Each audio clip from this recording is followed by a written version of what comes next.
Slav Rojbaş hevano li Sûriyê de ku dolabên pir ciddî digerin Hakan Fidan wextê ku hat Sûriyê me hemî fehm kir ku mesele dîsa fesadî mesele dîsa sorkirinê ev karakterê Hakan Fidan e li ser navê dewleta Tirkiye wisa tev digere. Doh me du vîdeo amade kirin derbarê wê konferansa meşhûr de ku hemû pêkhateyên li Rojavayê Kurdistanê tê ciyê xwe girtin. Encamekî gelekî serkeftî jê derket. Herkes tevlî bû ji Durziyan, ji Elewiyan, wan peyamên bi vîdeo şand li Rojavayê Kurdistanê êl û eşîrên Ereb tevlî bûn. Oldar tevlî bûn. Encamekî derket. Hin biryar derketin. Yani şewra gel derket. Encama ku ji vê konferansê derketiye wê biçe Parîsê li ser masê ew bibêje raya millet ev e, daxwaza millet ev e, vaye em di çentê me de daxwaza gel heye. Demokrasî jî wisa dixwaze. Lêbelê çi bû?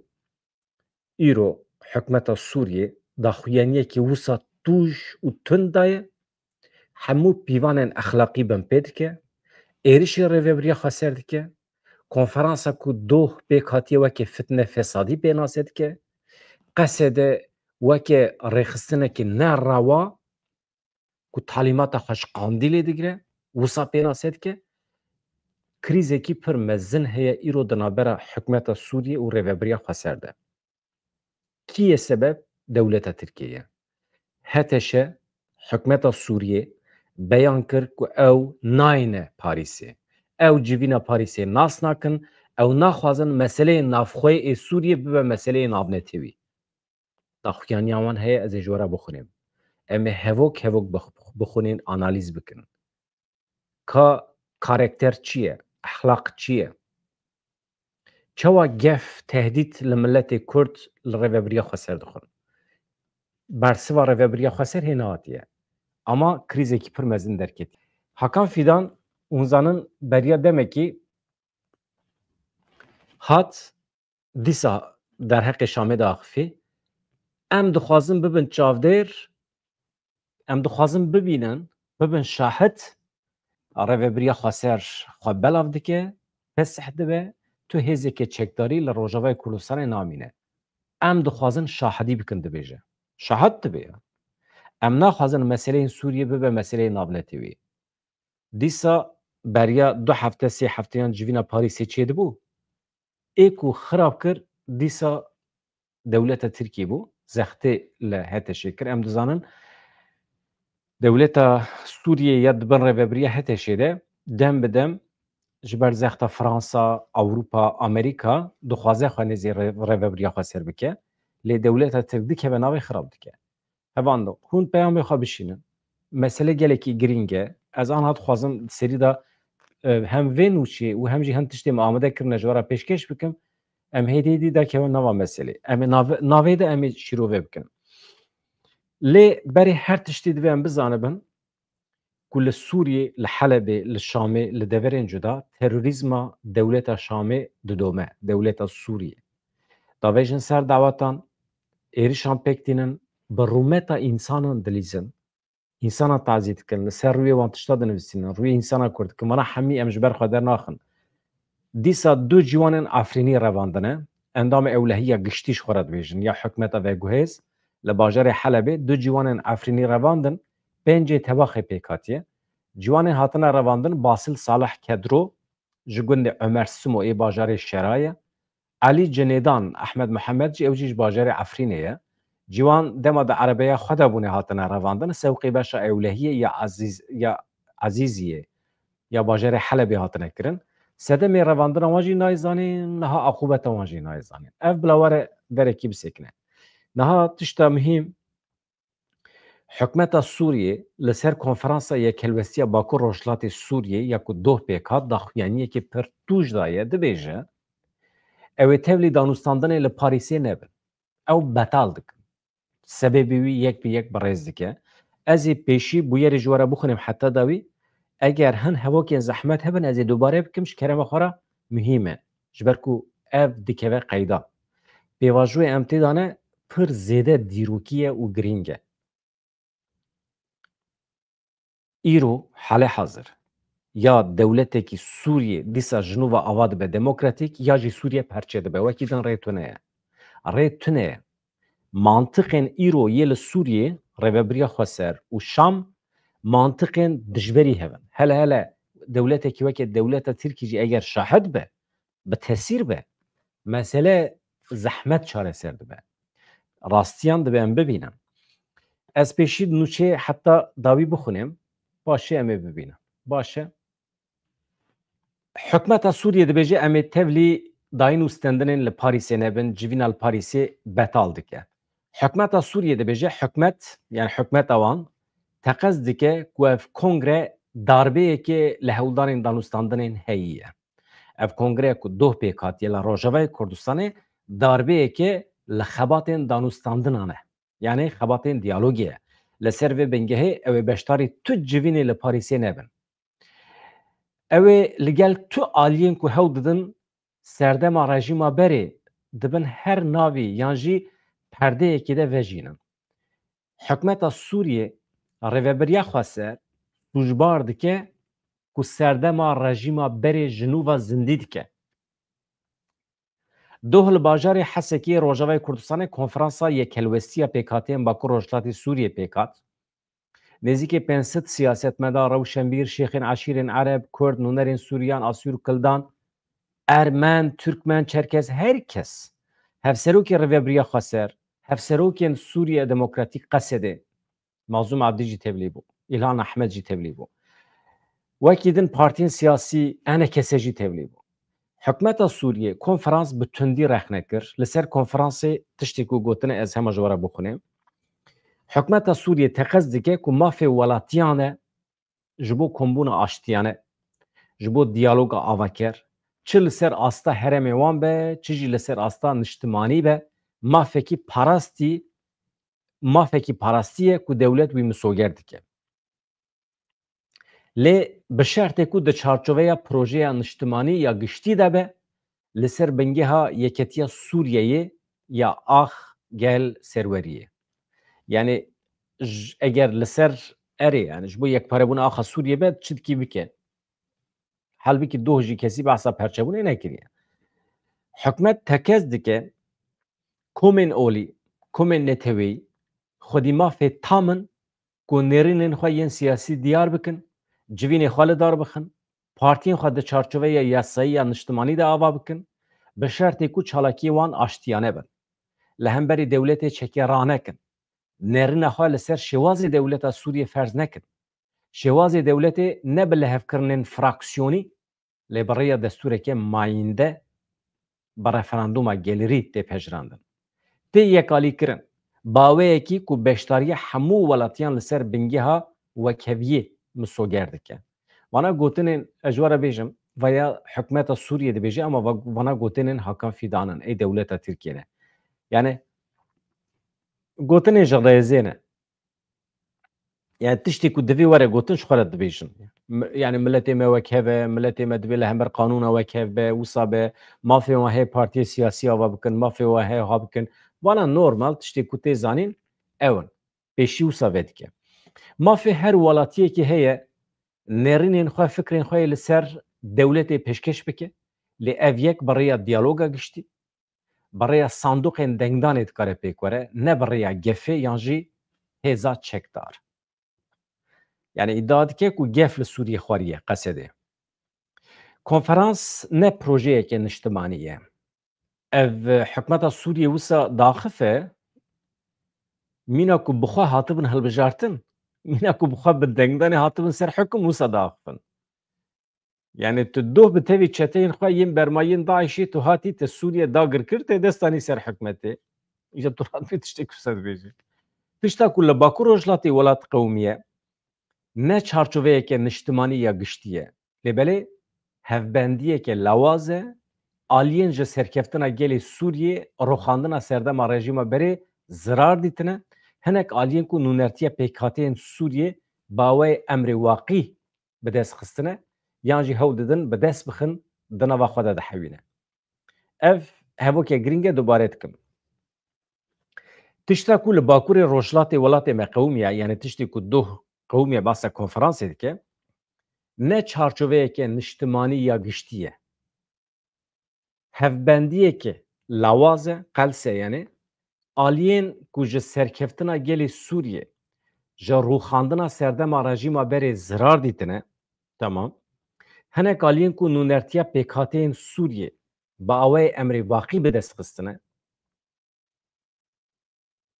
yan jî hewl didin bi dest bixin, di nava xwe de dihewîne. Van aliyan bi piştevaniya derve ew diş mihraklar heye li Tirkiye pir zêde tê gotin. Vê derî jî bikartînin. Yani aliyên bi piştevaniya derve. Yani Colanî hikûmeta Sûriye bi piştevaniya derve nehatiye ser hikûm ha. Yani wê îmajê dide. Ya du Hakan Fîdan hat cemtevan gotin em tê da gotin. Ev diş mihraklar çi ye? Dibêje hikûmeta Şamê van aliyan bi piştevaniya derve ji bo ku ji berpirsiyariyên pêşarojê birevin, ji prensîpên dewleta Sûriye yên li ser bingeha yek artêş, yek hikûmet, yek welat înkar bikin, serî li kongreyên bi vî rengî didin. Hikûmet bi tundî mazûvanîkirina kesayetiyên cudaxwaz, bölücü ha, eyên gotinê Tirkiyeyê mazûvankirina kesayetiyên cudaxwaz yên ku dikarên dijmanane de cihgirtine şermezar dike, ev yek weke binpêkirineke eşkere ya peymana dehê adarê dibîne. Hikûmet dibêje şermezar dike. Bi tundî hikûmeta me dibê bi tundî şermezar dike. Çi şermezar dike? Mazûvankirina kesayetiyên cudaxwaz. Yên ku dikarên dijmanane de cihê xwe girtine, wana şermezar dike. Yo, kî li cem kî ye? Pir ecêb. Hikûmet qesede û serkirdeyetiya wê bi tevahî berpirsiyarê encamê vê yekê dibîne. Yani dibe em qesedê û serkirdeyetiya wê yani Mazlûm Abdî û hevalê wî em berpirsiyarê vê yekê dibînin. Yani sûcdar dike. Vê kongrê wekî hewldanekî ji bo navnetewîkirina karûbarên Sûriye dibîne. Weke anîna destwerdanên biyanî ji nû ve ferskirina saziyan dihesibîne ku qesede berpirsiyariya wê ya yasayî, siyasî, dîrokî hilgirtiye ser xwe. Binêre sûcbariyên çawa tîne ji qesedê re. Dibêje hikûmeta me ji vê yekê tabî qesedê û rêvebirên wê berpirsiyar dibîne. Ev yek û vê kongrê weke çi dibîne? Yani hewldanekî ye ji bo hêzên navnetewî tevlî karûbarê Sûriye bike. Yani qesede hêzên navnetewî tîne tevlî karûbara dike. Ya İsrail ji Sûriye dernakeve. Amerîka ji xwe kontrola wî ser Sûriye, dewleta Tirkiye ji wê derê dernakeve. Wana qesedê sûcbar dike. Yani me hêzên navnetewî aniye wê derê. Mesela destwerdanên biyanî ji nû ve ferskirina saziyan, ji nû ve ferskirina cezayan, tamam mı? Yani dibe hûn wisa tev digerin ku cezayên ku li ser me rabûne hûn ê dîsa dayînin ser me. Ew ambargoya navnetewî filan. Yani hûn fesadiyê dikin bi şiklekî wisa. Yani dibe qesede berpirsiyare eger tiştekî wisa bibe. Dibe vê kongrê hewl da pêşniyazên dijberî peymana dehê adarê pêşkêş dike. Çi bi banga avakirina bingêha artêşeke niştimanî yan nû, çi bi biryara ji nû ve nirxandina daxuyaniyê destûrî, yan jî bi guhertina dabeşkirina îdarî, tevê ku li hevkirinê bi eşkereyî destnîşan kiribû, divê hemû sazî dezgehên sivîl û eskerî yên li Bakur Rojhilatê Sûriye tevlî saziyên dewletê bibin, maf li ser bingêha jîhatîbûnê ne li ser bingêha endametiyê bên misoger kirin. Yani min jê fehm kir. Yani divê duh ve qirar da ye ev meseleya dabeşkirinên îdarî yani sînorên bajaran ji nû ve werin dabeş kirin. Destûra bingehîn li ser destûra bingehîn yani anayasa dibe we daxuyanî daye. Artêşeke niştimanî dibe hûn hesab nakin, hûn dixwazin li gorî xwe artêşekê çê bikin. Yani hin duh biryarên kongrê hebû, xuya ye ew gelekî tirsandine. Dibe ev hemî ji bo me em qebûl nakin. Ev kongre binpêkirina wan berpirsyariyan e حکومت سوریه دست به پیکانی نوان کریه دناف داد به آواکرنا دستور دادوریه و گوهز دست پیکرنا کاریوه هه ریا دیالوگا نشتمانی حکومت سوریه مه حسابات دابو دست پیکرن او هه حتی که ولات بگیج اولهی و دوام بکه yani بحثا پروژه خود که دبه هم پیشیل پروژه مدگرن و سروبن کریه کنگره خود دورخستنه که ج پیکانینا برپرسیاریان اگربسته یک خستنا سازیان yani بیکرنا سازیان بردوامیه بن پیکرنا لحفکرنیه اف کنگره کوه پیکانیه tamam mı? Berpirsiyariye me ye agirbestê ji holê radike. Yani gef dixwe. Em ê dibê agirbestê betal bikin, em ê êrişê we bikin. Ez wisa sefhem dikim. Kongre xwe dûrxistineke ji bicihkirina berpirsiyariyên agirbestê ye. Yani dibê we kongrê da biryar daye mîna ku biye sebeb ku agirbest ji holê rabe. Yekbûna saziyan berdewamiya binpêkirina lehevkirinê ye kongreya we. Pir bandor li wan kiriye. Di aynî demê de ew perdeyeke ji bo polîtîkayên guhertina demografîk e li dijî Erebên Sûriyê. Yani mîna ku Kurd çûbin Ereban ji gundê wa derxistibin guherîna demografîk basa wê dike. Binêre jaliyê tevgerên Kurdî yên tundrew re ku fermana xwe ji Qandîlê werdigirin. Guherîna demografîk divê jaliyê rêxistinên tundrew ve tê kirin ku fermana xwe ji Qandîlê werdigirin. Bahsa niha bahsa Parîsê dike hevanno. Mesela Parîsê pir mühim e. Hemî mühim in ama mesela Parîsê vê derê çawa ku ev gav rêbaza wan kongreyên ku beriya serxwebûnê hewl didan Sûriyê perçe bikin tîne bîra mirovan hikûmeta Sûriyê tekez dike gelê Sûriyê yê ku ew plan pûç kirin dewleta serbixwe ava kir wê îro jî van projeyan têk bibe bi bawerî ber bi avakirina komara duyêm vediçe. Yani em ê bikaribin encamê kongre we tune bikin em dikarin divê. Hikûmet tekez dike ku vê kongrê darbeyekê li xebat li hewldanên danûstandinê xistiye. Zirar daye diyaloga me. Li ser vê bingehê ew ê beşdarî tu civînên ku li Parîsê hatine plankirin nebin. Ew ê li gel tu aliyên ku hewl didin serdemên rejîma berê dibin her navekî yan jî perdeyekî de vejînin li ser masaya danûstandinê rûnenê. Hikûmet bangî qesedê dike. Bawekê ciddî beşdarî pêkanîna peymana dehê adarê bibe. Bangê navbenkarên navnetewî dike hemî danûstandinan veguhezînin Şamê. Hêzên navbenkar kî ne? Fransa, Amerîka, belkî İngiltere. Bang li wan dike civînên xwe ên li qadên cuda ê cîhanê rawestînin her tiştê xwe bînin Şamê. Ji ber ku ew Şam navnîşana rewa, niştimanî ya diyaloga di navbera Sûriyeyan da ye. Ez dibêjim dewleta Tirkiye bi rêya Hakan Fidan zext li wan kiriye ku vê meseleya yekbûna Şam û Rojavayê Kurdistanê diyaloga wan nebe navnetewî. Mesele ew e. Yani Hakan Fidan ji bo vê çûbû. Hevanno ev yek ya dijî ez hema ji were bixwînim ev meseleya Maxmûrê heye dewleta Îraqê niha dor lêgirtiye daxuyaniya fermandar Murad Karayîlan hebû du hêvarê Destêk TV'de hat weşandin qismekî basa 15 tebaxê dike qismekî basa Maxmûrê dike mesela ji dewleta Îraqê re dibêje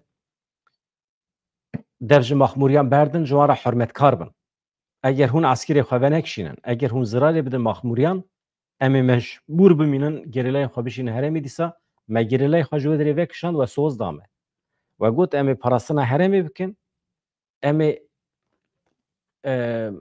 rêz û hirmet bigire ji miletê Maxmûrê re koçberin ji Bakur hatine eger hûn wisa tev negerin em mecbûrin gerîlayê xwe ji nû ve bişînin wê derê wê problem derkeve Karayîlan wisa dibêje îja niha Rêzdar Abdullah Öcalan jî peyamekî şandiye ji kampa Maxmûrê re ew jî behsa vegerê dike. Di kîjan şert û mercan de Maxmûrî dikarin vegerin Bakurê Kurdistanê, vegerin gundê xwe, dewleta Tirkiye wê tazmînat bide van gundiyan, mal û milkê wan wêran kir, talan kir, 30 sal koçberî çêbû, zarokê wan li koçberiyê hatin dünyayê, zarokekî 30 salî îro Bakurê Kurdistanê nas nake, gundê xwe nas nake, erd û zeviyê xwe nas nake, ji koka xwe bû, malê wan wêran bû, hêjmara wan gelek zêde ye. Wana gundiyên botanê ne, wana însanê herî fedekar ê tekoşînê ne. Niha 30 sale li kampa Maxmûrê ne berfireh bûne, hêjmara wan pir zêde bû. Abdullah Öcalan ji xelkê kampa Maxmûrê re nameyekî şandiye, balkî şandiye ser pêvajoyê aştiyê vegera peneberan ka çawa çêbibe. Öcalan dibêje em ê meseleyên civakî, siyasî, hukukî bawekî kolektif bigirin dest danî ser masê. Li ser vê esasî ber bi çareseriyê ve em anca dikarin wisa biçin. Divê veger takekesî nebe, şexsî nebe. Bawekî kolektif pêk were. Yani biryar negirin, tek tek neyên yani. Gelê me Maxmûrê de dîroka tekoşîna me de rolekî pir giring lîstiye. Bûye xwediyê ciyekî pir bi nirx bi qîmet. Digel hemû zehmetiyan jî bi pîratîka xwe nîşan daye ku berxwedan jiyane qehremanên mezin derxistine ji nava xwe. İspat kiriye şert çi dibin bila bibin. Jiyana azad di ser her tiştî ra ye.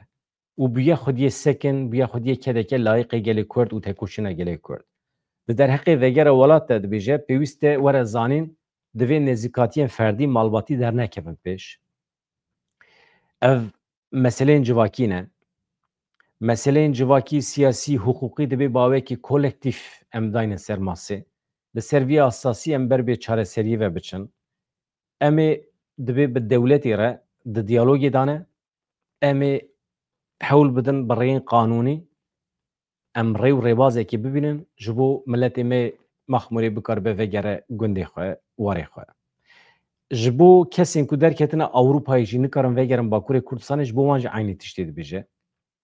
Dibe em naxwazin însanê me takekesî vegerin Tirkiye. Awayekî kolektif, qanûnekî ji bo hemiyan derkeve bi vî şiklî baştir e dibe.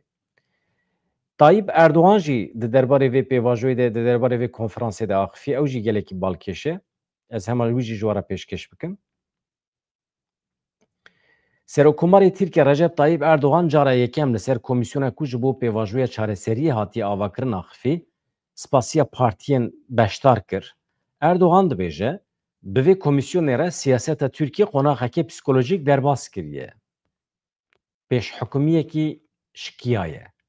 Em hêvî dikin ku atmosfera êrînî ya roja yekem di rojên pêş de jî xurttir bibe bidome. Ev yek pêwîstiyekê aqlê dewletê ye. Yani me weke dewlet, weke aqlê dewletê em ketine nava pêvajoyê, divê em vê yekî xurttir bikin. Em bigêjin hedefa xwe. Tabii hedefa wan çi ye? Em hemî dizanin. Em dikarin ji vê xeleka agirê ku li dora me ye, behsa Tirkiye dike, bi nêzîkatiyeke stratejîk, bi îradeyeke xurt derkevin. Em rêskê digirin ser xwe. Em ne tenê destê xwe, hemû bedena xwe ji bo vê yekê dixin binê kevir. Em dixwazin li welatê xwe, li herêma xwe deriyê serdemeke nû vekin, peyama me yeketiye, naberoka wê jî biratiye. Balkêş e. Ne Tayyip Erdoğan, ne rêvebirindin ên dewleta Tirkiye hêjî nehatine ser xeta çareseriya doza Kurd û Kurdistan. Mesela ji Tayyip Erdoğan dipirsim, sibê du sibe pêvajo bi ser ket. Gelek kesê me vegeriyan Tirkiye. Gelo însanê me dikarin dawa Kurd û Kurdistanê bidomînin. Rîska hepsê, girtinê, îşkence heye, tune ye. Vî em dixwazin zanibin. Yani însanên vedigerin Bakurê Kurdistanê eger sırf bahsa demokrasiya Tirkiye bikin dikarin li Tirkiye bimînin yan tu dawa mafên netewî ê Kurdan bikî û ji bo wî tê bikoşî gelo rîska girtinê heye tune ye. Wana mecbûr em bipirsin. Niha di derbarê wê meseleya ew ê de di vê naberê de ez agahiyekî parantezekî vekim Donald Trump û Putin wê li Alaskayê bicivin. Tabii dibe ku cî biguhere jî. Serokê Amerîkayê Donald Trump û Serokdewletê Rûsya Vladimir Putin tekildarê sibe roja şerê li Ukraynayê و روژا 15 تباخی ل آلاسکای بجوون دمو ویجی روژا ویجی کاره بگوهره لی ویگاوی لوی دریه نها هوانو عالمی ما ایک و دو کنفرانسی ده آمده بو اخافتناوی قسمه که هیه گلکی جی حسکیره دخوازم بورا پار بکم او جی بالی دکشینه سر شر محتمل ایدنا برا سوریه و روژاوی کردستان ده شر که دولت ترکیه به فتنه فسادی به آلیکاریا ایل و عرب عشیرین علب در بخه یعنی جی ناو داعشی بکار بینه مثلا دولت ترکیه پر به حسانیت کاره ایرشی روژاوا بکه دبن ناو داعشی ده یعنی خوشی خراب ناکه اما ام تبد زنند بنی ده هیه نها دکتر شیخ مرشید خزنوی داخفه از چند هفوکی ویج ورا بیجم هوانو شیخ مرشید خزنوی ده کنفرانس یکتی هلوستا پیکاتین باکو روجلات سوریه ده آخافتنه کی کرد پیشگیری خویا جبو فرماندار گشتی هزین سوریه دموکراتیک قصدی آنی زمان شیخ مرشید خزنوی بشتار بولتنا تلویزیون کی می بیه و درس خویانا کم لوی دری داخفی از بارد کم دبک روداو به دبیجه از نظام حکومت سوریه چواره ده وان چتیان کو ایریش علوی و درزیان بکن گفن وان کمان بردوامن جبروی کی دوی امجی آماده بن شهر چه دوی ملت کرد ملت روجاوای کردستان دوی آماده به شیخ مرشید خزنوی گوت ام باشتی به دانستاندن ایرانه لدما کو شهر وره بردریمه دوی امجه هر دمی زیدتر ایرو آماده بن خزنوی بحثا سبروجا سوریه کر دبیجه ناوندیبونا کل سوریه هبو بریانها یعنی پرگالا سیاسیه هبو دما باسیان وسا کر مافی همو نتوه پیکاتین سوریه بین زفت کرن بدست خستن جبرویه کی دخوازا سرکه یا انجام کنفرانسا یک ریزی و یک الوسیا کردان نه ناوندیبونه داکو مافی همو نتوان پراستی بن جنوبا وره بدست خستن دموکراسی نه لدجی اسلامیه بلکی رایک گرینگ و باشه جبو پرستنا مافی نتوان لروجاوی کردستان آزادیه که تام جبو همو پیکاته ملت و آینان هیه ام دبینن لدورندن این سوریه حتی نها باوریه ازدیان نه هاتیه ناس کرن مافی وان تیبن پیکرن میناکا هری باش آخوش یا رویبرنه سیستما رویبریا خواسره عالم کرد شیخ مرشید خزنوی بانگ لفرماندار گشتی یک قصده معظوم عبدید که دبیجه تو و شروان رومت هرن شر بکن امی جی بواره ورن شر ام لپشت هزین سوریه دموکراتیک قصده نه تنش برکو او هزه که لشکریه جبرکو او نوندرتیا پروژه که گشتی یا نشتمانی دی که به یکتیا گلان و مافی حمیان اجیان و آزادی باوره قصده هزه که پرستنیه نه یا ایرشیه او مسوگریه پرستنا آخ و رومتیه جبرویه که امبریا فرماندار خواه گشتی جنرال مازوم عبدی بانگ هزین سوریه دموکراتیک قصده کن برز جنرال ام ده همو هولینته ینجبو دیالوگی و دورکتن از شهر ده بترانه دما کو شهر لسرمته فرس کرن دما کو جبو شکاندن رومت اما ایریشته نکرن ام دیسا بو عربن اری تو و شروان رومت قصده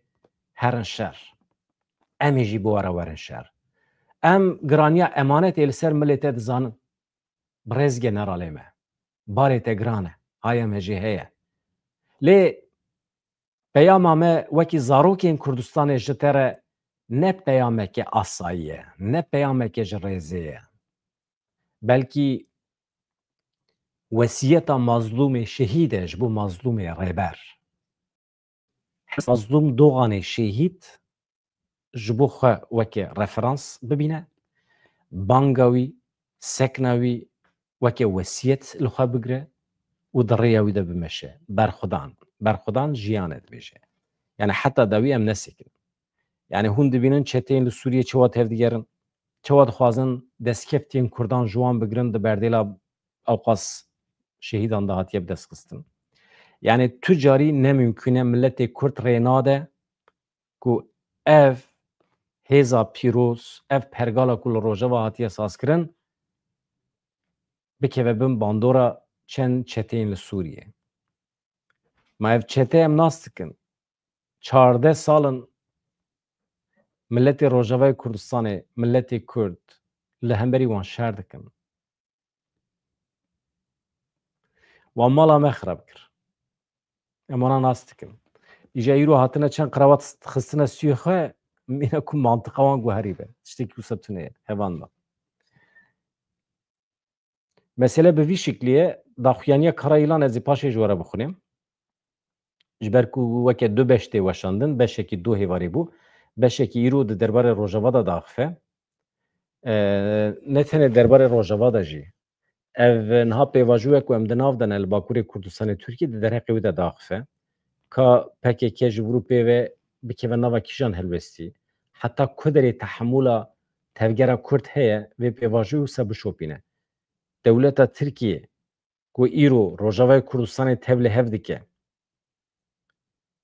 çawa dikare doza Kurd li Bakurê Kurdistanê safî bike ji nav derkeve.